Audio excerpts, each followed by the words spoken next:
kryetari i grupit që ka detyrë të dëgjojë dhe të kuptojë arsyet e mungesave. Muhamet Beliu, Top Channel. Zotë Kryeministër, pak më herët është shprehur se nuk ka asnjë pengim të rrugës së Shqipërisë drejt Bashkimit Evropian. Nga buron kjo konfidencë e juaja pasi nga kjo sallë në të shkuarën ju kur Shqipëria bënte përpjekje në rrugtimin evropian keni folur për vëndje skeptike të cilat nxjerrnin yçkla rrugës për na penguar. Pse kësaj here ai votimi i djeshëm në parlament nuk do të përdoret nga ndonjë vend i caktuar në Bashkimin Evropian për të bërë pengesë në mbylljen e kapitujve që ne kemi hapur me Bashkimin Evropian. Faleminderit. Sepse unë flas mbi bazën e fakteve që kam sot dhe flas mbi bazën e komunikimeve që ne kemi sot. Nuk flas se ç'do të ndodhi në të ardhmen. Unë flas sot. Dhe sot kemi këtë situatë. Kemi një diskutim që ka ndodhur, që nuk e mohoj, po që ka qenë plotësisht konstruktiv, dhe kemi një rrugë në cilën nuk shohim që të ketë dalë dikush dhe të ketë thënë për këtë arsye këtu ne nuk ecim dot më përpara, sepse në ndërkohë çdo gjë që ka të bëjë me këtë proces është punë e përditshme. Domthonë në Bruksel, në Tiranë, mes Brukselit dhe Tiranë punohet për ditë për këtë proces. Deri tani nuk kemi asnjë arsye ta mendojmë këtë. Ky është fakti. Dhe thash, nëse do të ishte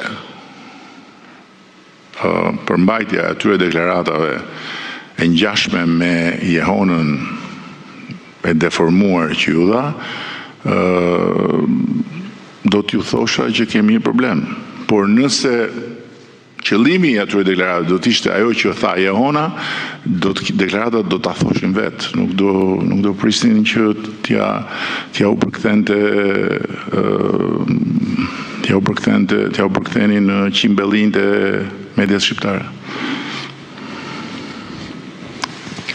Greta Bullari, televizioni ABC News.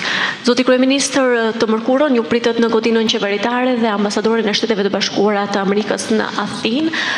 Cila ishte arsyeja e vizitës së saj dhe nëse mund të ndani diçka nga biseda me të apo diskutime që zhvilluat? Faleminderit.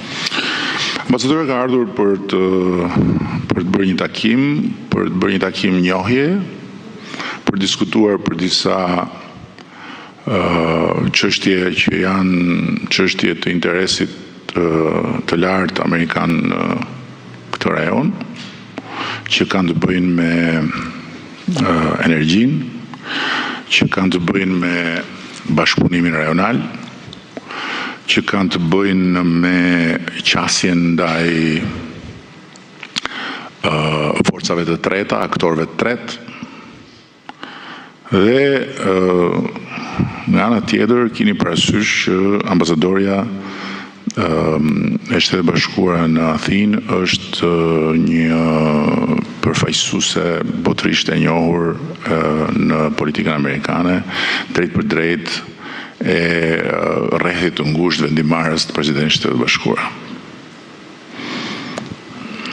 Zoti Rama, ju thoni që nuk ka ndryshim vullneti dhe nga ana e Bashkimit Evropian nuk keni pasur deri tani asnjë sinjal që mund të kenë ata një qasje ndryshe.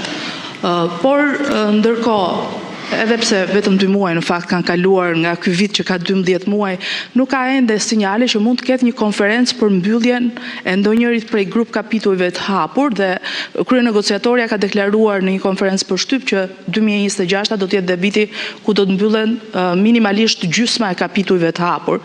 Dhe pyetja tjetër që lidhet po me këtë qasje. Ju keni publikuar një editorial së bashku me Aleksandr Vučić në 28 shkurt në një media gjermane ku i kërkoni Bashkimit Evropian ndërkohë që presim që ta antarësohemi me drejtat plota, ndërkohë t'ju ofrojnë vendeve kandidate një mundësi për të qenë pjesë e zonës Schengen dhe pjesë e tregut përbashkët evropian. Kjo nga Partia Demokratike, nga opozita, po shikohet si një ndryshim i kursit të qeverisë shqiptare. Ata kanë kërkuar, një grup deputetësh kanë kërkuar edhe një dëgjes me ju në parlament.